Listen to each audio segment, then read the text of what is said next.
It is the image of England sold to the world. A honeystone cottage in the Cotswolds, wisteria and roses climbing around a heavy oak door. A tiny whitewashed fisherman's cottage perched on a cliff in Cornwall, overlooking a turquoise sea. It is the image of idyllic peace of a life unchanged by time, aged. The crunch of gravel underfoot, the smell of wood smoke in the autumn air, the cozy glow of a pub window promising a pint and a warm fire. This is the England that people dream of. It is the England they will pay millions for.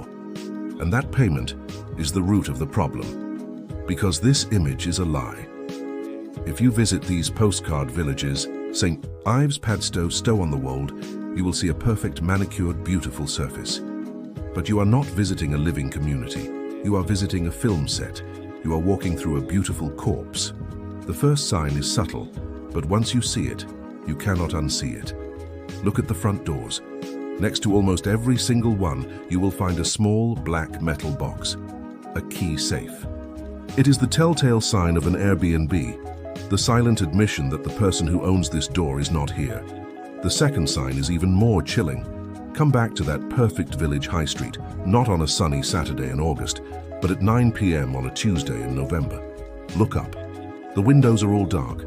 There is no light because there is no life. The house is not a home, it is an asset. It is a line on a London investor's portfolio, or a getaway for a family who will visit for 2 weeks a year. The pub you saw, the one with the glowing window, it's not a local. It's a gastropub charging $30 for a main course, and the only people inside are other tourists. The old post office is now a gallery selling abstract seascapes. The butcher, the baker, the village shop, all gone. Replaced by a boutique selling scented candles for $40. This is the silent plague. It is the curse of being too beautiful. This is the story of the hollowing out. It is a modern-day ghost story where the communities are not being forced out by the military as in Tyneham. They are being clinically, politely and economically outbid. Outbid for their own homes, their own streets and their own future, until nothing is left but a perfect, empty, silent shell. This is the story of how England's prettiest villages are being murdered by the very people who claim to love them the most. This hollowing out is not an accident.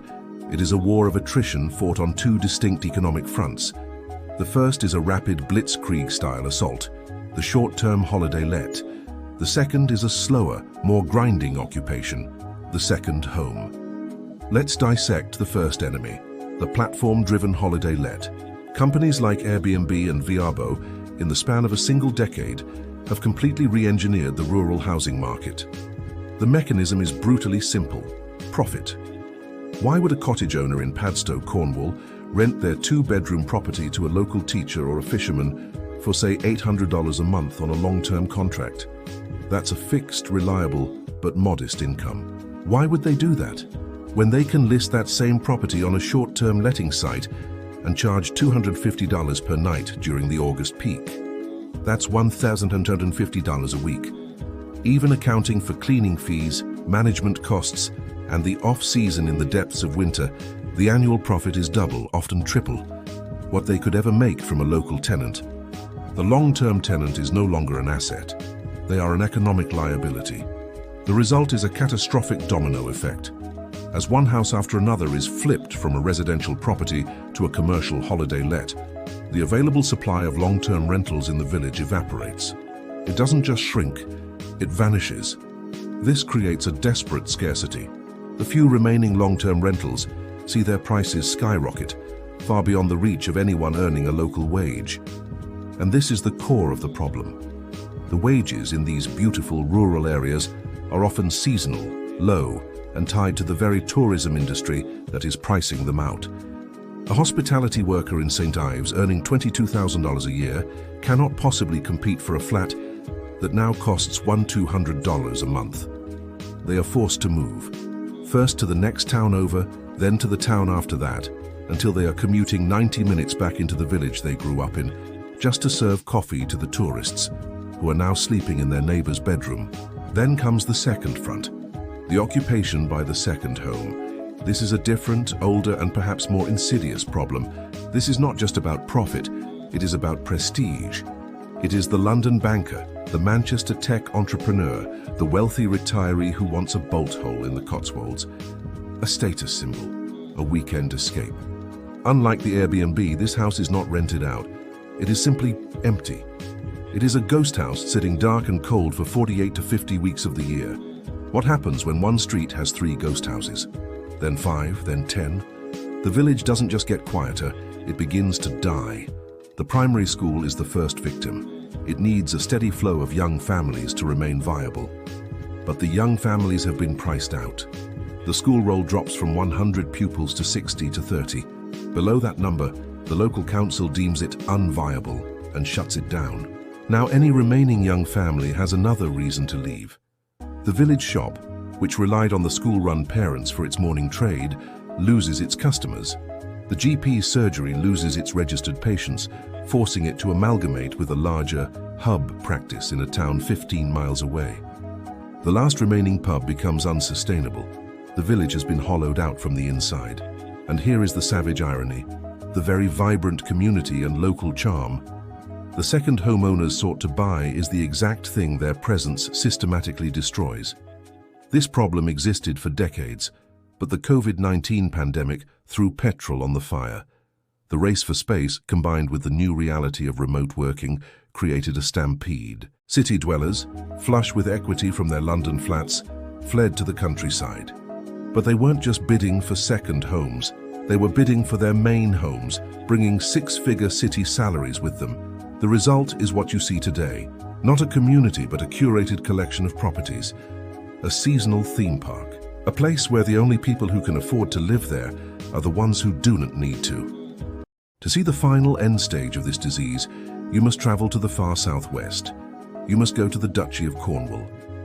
There is no place in Britain more defined by this paradox. Cornwall is, for many, the national dream. A rugged finger of land. A semi-mythical place of Celtic kings and smugglers' coves. It has its own language, its own flag, and an identity fiercely separate from England. Its coastline is a masterpiece. Its fishing villages, St. Ives, Padstow, Fowey, Mevergisey, are world famous for their beauty. But this beauty has become a fatal vulnerability. Today, Cornwall is the epicenter of the housing crisis. It is not just a problem here, it is an officially declared housing emergency. It is the front line of the silent plague. The statistics are not just numbers, they are a cry for help. Right now, there are over 25,000 families on the social housing waiting list in Cornwall. On any given night, there are thousands of people, including hundreds of local children, sleeping in temporary or emergency accommodation. In cramped B&Bs, in static caravans, in shipping containers, converted into emergency pods. At the exact same time, there are over 28,000 properties in Cornwall listed as Airbnbs, and a further 16,000 properties are registered as second homes, sitting dark and empty for most of the year. Read those numbers again. The number of holiday lets and empty houses almost doubles the number of local families who are right now desperate for a home. The problem is not a lack of houses, the problem is a lack of homes.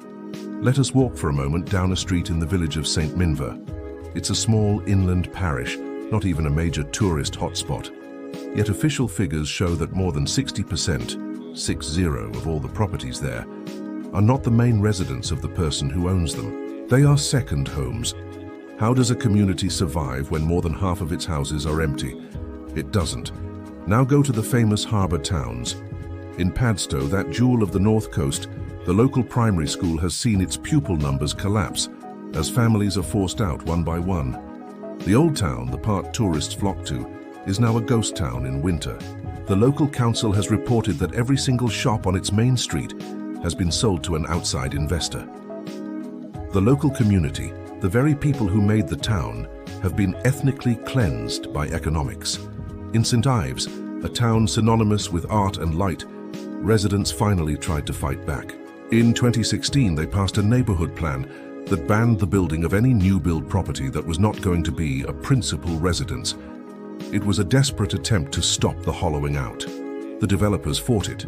The second home lobbyists fought it. But the town for a moment won. It didn't matter. The ban only applied to new builds. It did nothing to stop the relentless flipping of existing properties from homes to holiday lets. The plague continued. This is the grim reality behind the beautiful photographs. The Cornish economy is a cruel trap. It is overwhelmingly based on tourism, an industry that pays low seasonal wages. The very people who are needed to clean the holiday cottages, pull the pints in the pubs, and serve the $30 lobster lunches cannot afford to live within a 30-mile radius of the job. They are the invisible class. They are the local people, driven from their ancestral towns, living in converted sheds or in their parents' spare rooms, all while being told they live in an idyllic paradise. The anger is now palpable. Walk through these towns and you will see graffiti. First homes, not second homes. Tourists go home. Emmet's out. Emmet being the local derogatory word for tourist, meaning ant. This is the social contract breaking down in real time. The community is being sacrificed at the altar of Instagram, and it is beginning to turn on the visitors who are, often unwittingly, funding its destruction. Cornwall is not a theme park. It is a county in crisis, and its people are being replaced by key safes. This is not just a coastal disease. This is not just Cornwall's problem. To see its other face, you must travel inland to the very heart of the Old England fantasy. You must go to the Cotswolds. Here, the aesthetic is different.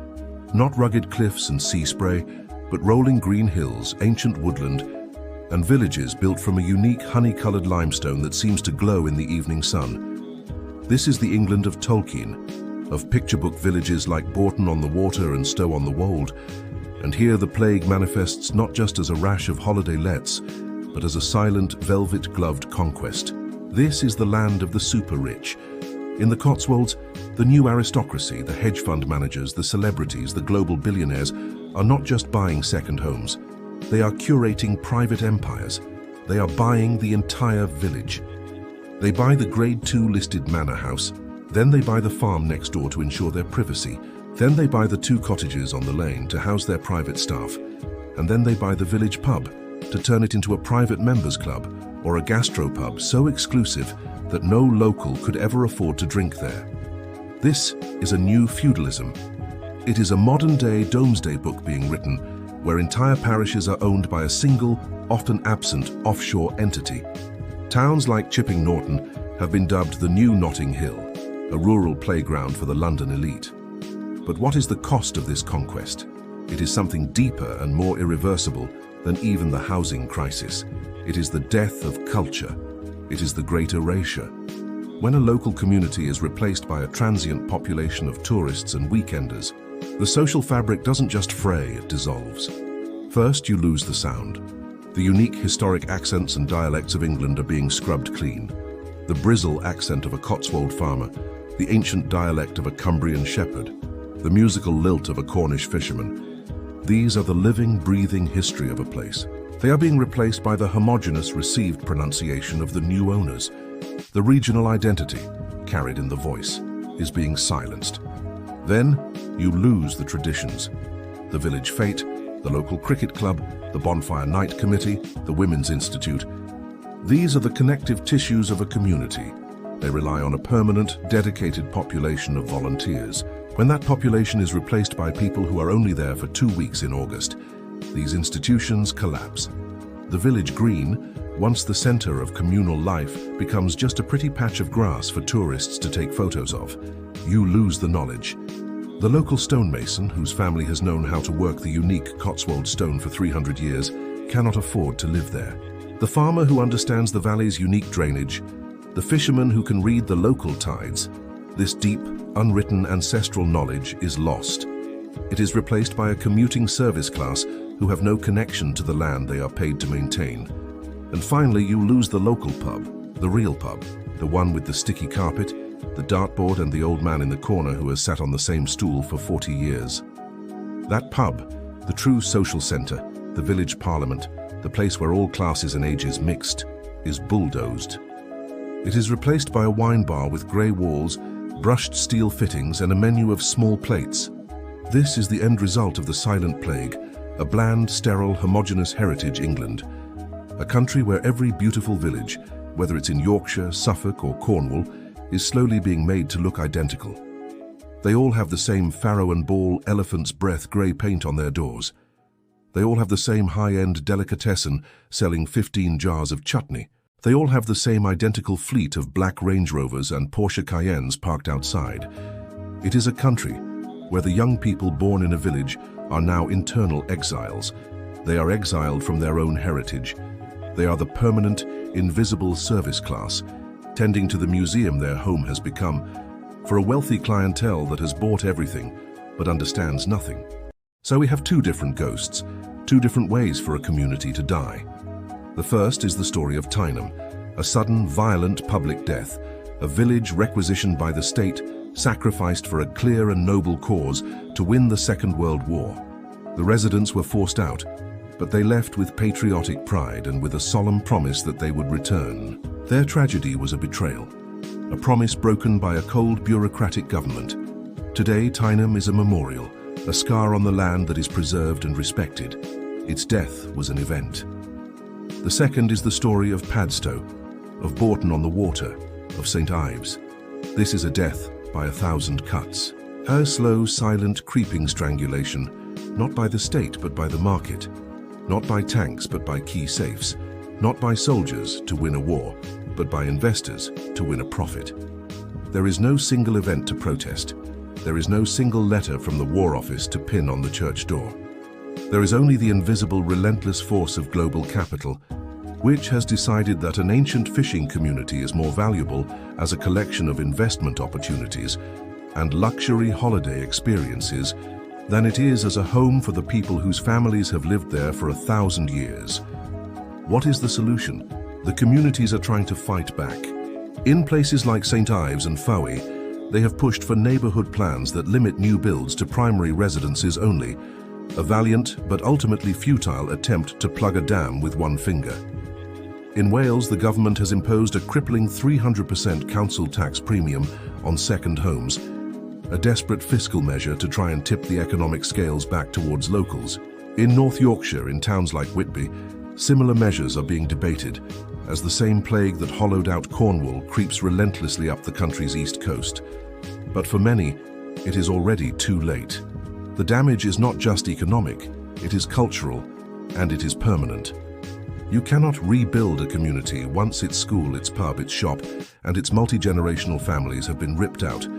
You cannot simply import a new generation of locals. The chain has been broken, and so the beautiful shell remains.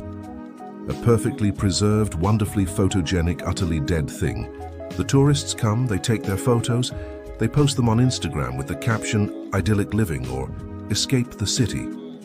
They eat in the expensive gastropub, sleep in the pristine Airbnb that was once a fisherman's home, and leave.